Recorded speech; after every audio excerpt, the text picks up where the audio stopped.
ಕುರುಕ್ಷೇತ್ರದಳು ಕುರುರಾಯ ಇದನ್ನೆಲ್ಲ ಕಂಡು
ಅನಂತ ದೇಶಕಾಲ ಪ್ರವಾಹದಲ್ಲಿ ಹರಿಹರಿದೊಳಗುತ್ತಿರುವಂತ ಹಸ್ತಿನಾವತಿಯ ವಸುಂಧರ ಈ ದುರ್ಯೋಧನ ಧೂತನಲ್ಲ ಅಲ್ಲ ದುಷ್ಟ ಎನ್ನುವ ಕಾರಣಕ್ಕಾಗಿ ನನ್ನನ್ನು ದೂರೀಕರಿಸಿಬಿಟ್ಟ. ಹಾಗಿಲ್ಲವಾದ್ರೆ ನಾನು ನನ್ನ ಕಣ್ಣಿನ ನೋಡ್ತಾ ಇದ್ದೇನೆ, ಏನನ್ನು ಅನುಭವಿಸ್ತಾ ಇದ್ದೇನೆ. ಕುರುಕ್ಷೇತ್ರದ ಪುಣ್ಯ ಕ್ಲೇಶ ಹೋಗುತ್ತಿರುವುದನ್ನು ಕಾಣುತ್ತಾ ಇದ್ದೇನೆ. ನನ್ನ ಭಾಗ್ಯರವಿ ಅಸ್ತ್ರಗಳನ್ನು ಕಾಣುತ್ತಾ ಇದ್ದೇನೆ. ಭೀಷ್ಮಾಚಾರ್ಯರು ಸರಳಸೇನೆ ಎನ್ನುವುದನ್ನ ದ್ರೋಣಾಚಾರ್ಯರು ಚಿತ್ರಹಿಂಸೆಗೆ ಗುರಿಯಾಗಿದ್ದನ್ನು ನೋಡಿದೆ. ಮಗನಾದ ಲಕ್ಷಣ ಮಿತ್ರರಾದಂತಹ ಕರ್ಣ ದುಶ್ಯಾಸನ ಸಾವಿರಾರು ಭಟರು ಹೆಣವಾಗುವರೋಗಿರುವಂತಹ ದುರ್ಯೋಗವನ್ನು ಅನುಭವಿಸಿದೆ. ಇನ್ನೇನನ್ನು ನಾಡು ನೋಡ್ಲಿಕ್ಕಿದೆ, ಇದೇನನ್ನು ನಾನು ಅನುಭವಿಸಲಿಕ್ಕಿದೆ. ಇದನ್ನೆಲ್ಲ ನೋಡುವ ನನ್ನ ಕಣ್ಣುಗಳು ಒಡೆದು ಹೋಗಬಾರದೆ. ಇದನ್ನೆಲ್ಲ ಅನುಭವಿಸುವಂತಹ ನನ್ನ ಹೃದಯ ಸಿಡಿದು ಹೋಗಬಾರದೆ. ಯಾಕೀಗಾಯ್ತು ಯಾಕೀಗಾಯ್ತು ಯಾಕೀಗಾಯ್ತು? ಹೌದು, ನಾನು ಪೂರ್ವದಲ್ಲಿ ಮಾಡಿದಂತ ಯಾವುದೋ ದುಷ್ಟದ ಫಲವಾಗಿ ಇಂಥ ದೌರ್ಭಾಗ್ಯದ ಕಹಿಫಲವನ್ನು ಉಣ್ಣುವಂತಾಯಿತು. ಇಂಥ ದೌರ್ಭಾಗ್ಯದ ಕಹಿಫಲವನ್ನು ಉಣ್ಣುವಂತಾಯಿತು. ಅಲ್ಲ, ಪಾಂಡವರ ವಂಚನೆಗೆ ಬಲಿಯಾಗಿ ನಾನೇ ವಿಧವಾದ ಸೋಲಿನ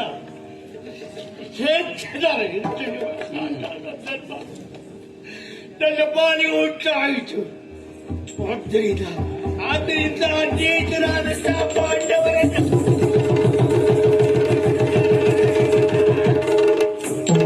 ಬರಿದಿಲ್ಲಿ ಒರಳು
ಪಾಂಡವರು ಈ ಕೆಲವೇ ಅವರ ತಲೆಯನ್ನು ಒಡೆದು ಮೃತ್ಯುವಿಗೆ ಬಲಿಯನ್ನು ಕೊಟ್ಟು ಬಿಡುತ್ತೆ. ಯಾಕಾಗಿ ಯುದ್ಧ? ಯಾವ ಸುಖವನ್ನು ಸುರಿಯಲೆಂದು ಯುದ್ಧ? ಒಂದು ಕಾಲದಲ್ಲಿ ಭೀಷ್ಮ, ದ್ರೋಣ ಮುಂತಾದಂತಹ ಒಟ್ಟು ಭಟರು ನನ್ನ ಸೇನೆಯಲ್ಲಿ ಇದ್ರು. ಆಗಲೇ ನನಗೆ ಜಯ ಸಿಕ್ಕಲಿಲ್ಲ. ಇಂದು ಕೇವಲ ಏಕಾಂಗಿಯಾಗಿ ಹೋರಾಟವನ್ನು ಮುಂದುವರಿಸಿದರೆ ಜಯವಾಗಲಿಕ್ಕೆ ಸಾಧ್ಯವೇ? ಜಯವಾಗಲಿಕ್ಕೆ ಸಾಧ್ಯವೇ? ಹಾಗಾದ್ರಿಂದ ಈ ಯುದ್ಧ ನನ್ನ ದೃಷ್ಟಿಯಿಂದ ಬರಿದೇ ಯುದ್ಧ, ಬರಿದೇ ಯುದ್ಧ, ಬರಿದೇ ಯುದ್ಧ, ಬರಿದೇ ಯುದ್ಧ, ಬರಿದೇ ಯುದ್ಧ.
ಧರಣಿಯಂ ಪಾರ್ಥಿವ ಸೋತ ಮೇಲೆ ಅರಿಗಳು ತೂಲಾದಿ ಜಯಿಸಿಕೊಟ್ಟು ಧರ್ಮ ಛಲ ಕಿರಿವೆನಲ್ಲದೆ ನೆಲಕಿದವಲ್ಲ.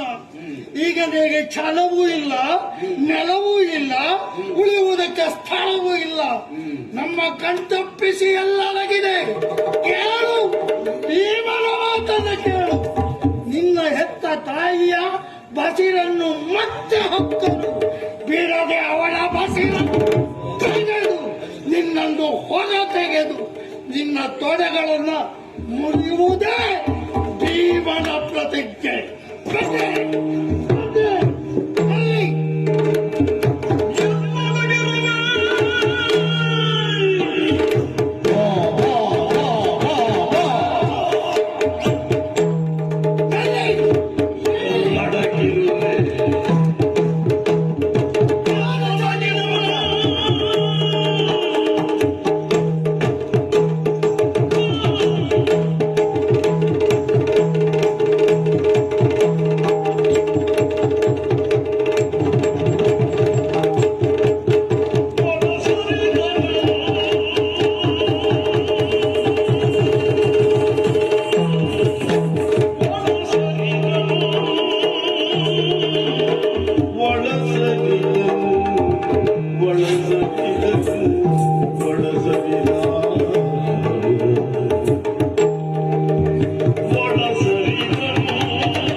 ತಮ್ಮ ತಮ್ಮ ಧ್ವನಿ ನಿಲ್ಲಿಸಿ ಕೂಗಾಡುತ್ತಿವೆಯಲ್ಲ, ಕೂಗಾಡಲೇಬೇಕು.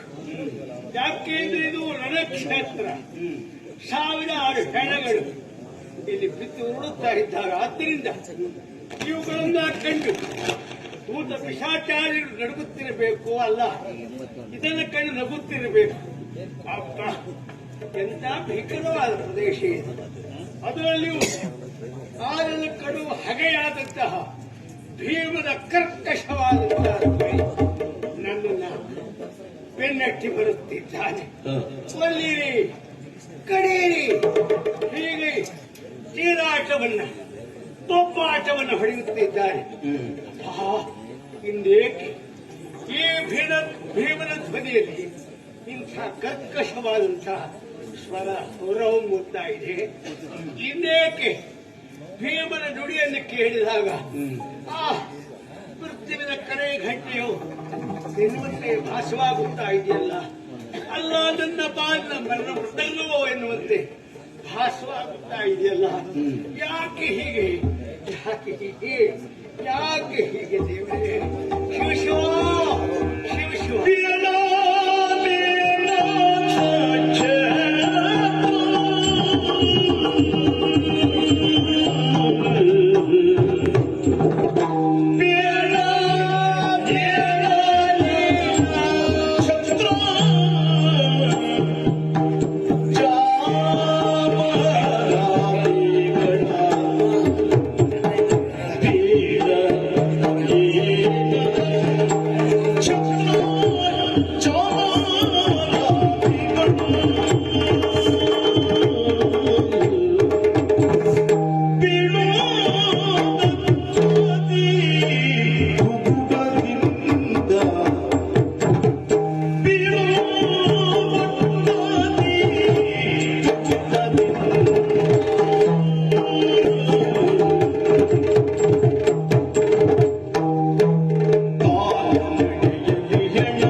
ರೆಡ್ ಬೇಡ. ಹೌದು, ಕ್ರೂಢಕ್ಷೇತ್ರದ ರಣಧಾರುಣಿಯಲ್ಲಿ ಏಕಾಗ್ರವೀರನಾಥ ನಾನು ಇಲ್ಲ ಬಿದ್ದುಕೊಂಡಿರುವಂತಹ ಹಣದ ಬಡಿಮೆಯನ್ನು ಹತ್ತಿ ಮುಂದೆ ಮುಂದೆ ಬರುತ್ತಾ ಇದ್ದೇನೆ. ಇದೇನಿದು, ನನ್ನವನೇ ಆದಂತಹ ಲಕ್ಷ್ಮಣ, ಹಾಗಲ್ಲದೆ ಕರ್ಣ, ಮತ್ತಲ್ಲದೆ ದುಶಾಸನ, ಇಂಥ ಅನೇಕ ವೀರರು ಈ ಧಾರುಣಿಯಲ್ಲಿ ಬಿದ್ದು ಒದ್ದಾಡುತ್ತಿರುವುದನ್ನು ಕಾಣುತ್ತಾ ಇದ್ದೇನಲ್ಲ. ರಕ್ತದ ಬಡುವಿನಲ್ಲಿ ಅವರು ತೇಲುತ್ತಿರುವಂತಹ ಕ್ರೂರವಾದಂತಹ ದೃಶ್ಯವನ್ನ ಇದೇ ದುರ್ಯೋಧನ ಕಣ್ಣಿನಿಂದ ನೋಡುವಂತ ಇದ್ದಲ್ಲ. ಹಾಗಾದ್ರೆ ಇದು ಈ ಪರಿಸ್ಥಿತಿ ಇಂದಿನದೇ ಹಿಂದೆ ಹೀಗಿರಲಿಲ್ಲ. ಯಾಕೆಂತಂದ್ರೆ ಹಸ್ತಿನಾವತಿಯ ಅಖಂಡ ಸಾಮ್ರಾಜ್ಯದ ಒಡೆಯನಾದಂತಹ ನಾನು ರತ್ನ ಖಚಿತವಾದಂತಹ ಶಿವಾವಿಷ್ಣುವನ್ನು ಏರಿ ಕುಳಿತುಕೊಂಡ ಕಾಲದಲ್ಲಿ ಬೇರೆ ಹಿಡಿದಂತಹ ಆ ಯಾವತ್ತು ಛತ್ರ ಆಚೆ ಈಚೆ ದಾಸಿಯರು ಬೀಸುತ್ತಿರುವಂತಹ ಆ ಬೀಸಣಿಕೆಯ ಗಾಳಿ, ನಾನು ಹೋಗುತ್ತಿರುವಲ್ಲಿ ಹೂವನ್ನೇ ಹಾಸಿ ನಡೆಸುವವರು, ನನ್ನ ಹಿಂಜರು ಮಣ್ಣಿನಿಂದ ಮಣ್ಣಾಗಿ ಹೋಗಬಾರದಿರುವುದಕ್ಕಾಗಿ ಎತ್ತಿ ಹಿಡಿದಂತಹ ಅನೇಕ ಮೊನ್ನೆ ಹೀಗೆ ಇರಬಹುದಾದ ದೃಢವಾದಂತ ಆ ವೈಭವ, ಆ ಸುಖ ಎಲ್ಲವನ್ನ ಬೀಳುಗಟ್ಟವನಾಗಿ, ಎಲ್ಲವನ್ನ ಕಳೆದುಕೊಂಡವನಾಗಿ, ಇಂದು ಏಕಾಂಗ ವೀರನಾಗಿ ಈ ಭೂಮಿಯಲ್ಲಿ ಸಾಗುತ್ತಾ ಇದ್ದೇನಲ್ಲ. ಅಬ್ಬ, ಏನು ಭೀಕರವಾದಂತಹ ದೃಶ್ಯವನ್ನ ಈ ಸುಯೋಧನ ಕಣ್ಣಿನಿಂದ ಕಾಣುವಂತಾಗಿ ಹೋಯಿತು. ಒಂದು ಕಾಲದಲ್ಲಿ ಶ್ರೀ ಸಂಪತ್ತಿನಿಂದ ಹೋರಾಡುತ್ತಿರುವಂತ ಈ ಸಾಮ್ರಾಜ್ಯದ ಒಡೆತನ, ಅಧಿಕಾರ, ಯೌವನ, ಅಂತಸ್ತು, ಹಾಗಲ್ಲದೆ ದೈಹಿಕವಾದಂತಹ ಮಗ ಇತ್ಯಾದಿಗಳಿಂದ ಕ್ರೋಢೀಕೃತರಾದಂತಹ ಈ ಸುಯೋಧನ ಇಂದು ಕೇವಲ ಭಿಕಾರಿಯಂತೆ, ಬಡವರಂತೆ, ಯಾರೂ ಇಲ್ಲದೆ ಏಕಾಂಗಿಯಾಗಿ ನನ್ನವರ ಹೆಣದ ಮಡಿಮೆಯಲ್ಲಿ ಹತ್ತಿಳುತ್ತಾ ಮುಂದೆ ಮುಂದೆ ಸಾಗುತ್ತಾ ಇದ್ದೇನಲ್ಲ. ಯಾವ ದುರ್ದೈವೋ ಭಗವಂತ, ಯಾಕೆ ಹೀಗಾಗುವಾಯ್ತು, ಈಗ ಯಾಕೆ ಹೀಗಾಗುವಾಯ್ತು? ಎನಿದು ಬಲವೀರು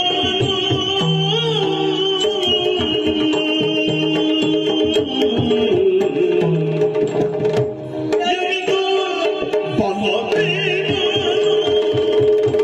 ಎನಿದು ಸಂಪದವೀರರು ಎನಿದು ಹಠವೀರು ಮುಖದಿಂದ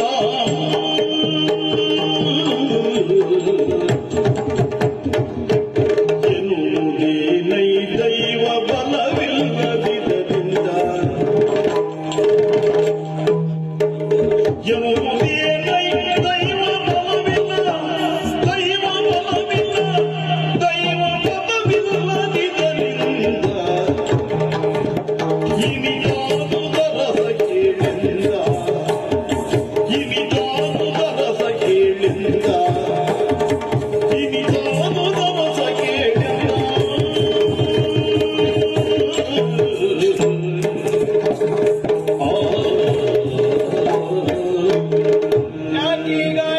ಯಾಕೀಗಾಯ್ತು ಅಂತ ನಿರಂತರವಾಗಿ ಯೋಚಿಸುತ್ತಾ ಇದ್ದೇನೆ. ಬುದ್ಧಿಗೆ ಕೆಲಸವನ್ನ ಕೊಡುತ್ತಾ ಇದ್ದೇನೆ. ಹೌದು, ಒಂದು ಅತುಳವಾದಂತ ಐಶ್ವರ್ಯ ನನ್ನಲ್ಲಿ ಇರುವುದಕ್ಕೂ ಇನ್ನು ಕೇವಲ ದಾರಿದ್ರ್ಯತನ ನನ್ನ ಪಾಲಿಗೆ ಉಂಟಾಗುವುದಕ್ಕೂ ಕಾರಣ ಏನು? ಸ್ವತಃ ನನ್ನ ಕೈಯಾರೆ ಮಾಡಿಕೊಂಡಂತಹ ಈ ದುರ್ದಶೆಯೇ ಸಾಧ್ಯವಿಲ್ಲ. ಯಾಕೆ ಅಂತಂದ್ರೆ, ಒಂದು ದುರ್ಬಲವಾದಂತಹ ವ್ಯಕ್ತಿಯ ಕೈಯಲ್ಲಿ ಮಾತ್ರವಾದ ಅಧಿಕಾರ ಸಿಕ್ಕಾಗ ಅದರ ದುರ್ಬಳಕೆಯಾಗುವುದು, ಆ ಅಧಿಕಾರದ ಐಶ್ವರ್ಯ ಎಲ್ಲ ಹಿಂಜರಿಕೆ ಉಂಟಾಗುವುದು ಸಹಜವೇ ಆಗಿದೆ. ಒಬ್ಬ ಸಬಲವಾದಂತಹ ಈ ಸುಯೋಧನ ಕೈಯಲ್ಲಿ ಆಡಳಿತ ಸಿಕ್ಕಾಗ ಈ ಸಾಮ್ರಾಜ್ಯ ಪತನಾವಸ್ಥೆಯನ್ನು ಬಂದಿತ್ತು. ಹೇಗೆ, ಏಕೆ? ಇದು ಕೇವಲ ನನ್ನ ಪೌರುಷದ ದೌರ್ಬಲ್ಯವಲ್ಲ, ಬೌದ್ಧಿಕವಾದಂತಹ ಸಾಮರ್ಥ್ಯವೂ ಅಲ್ಲ. ಹಾಗಿದ್ರೆ ಯಾವುದು ಹಾಗಿದ್ರೆ ಹೌದು, ನನಗೆ ನಂಬಿಕೆ ಇರಲಿ, ಅಲ್ಲ ಇಲ್ಲದೆ ಹೋಗಲಿ, ದೈವದ ಒಂದು ಇದೇನುವುದಾಗಿ ಪ್ರಾಚ್ಯರಾದವರು ತಿಳಿಸುತ್ತಾ ಇದ್ದಾರಲ್ಲ, ಅವರ ಆ ವಿಚಾರಧಾರೆಯಲ್ಲಿ ನಂಬಿಕೆಯನ್ನಿಟ್ಟುಕೊಂಡು ನೋಡಿದಾಗ ಈ ಶೋಧನ ಇಂದ್ರೆ ಯಾವತ್ತೂ ದುರ್ದಶೆಗೆ ಆ ವಿಧಿಯೇ ಕಾರಣ ಎನ್ನುವುದರಲ್ಲಿ ಅನುಮಾನವಿಲ್ಲ. ಎಲ್ಲ ದೇವೇಚ್ಛೆಯಿಂದ ಆಗುವ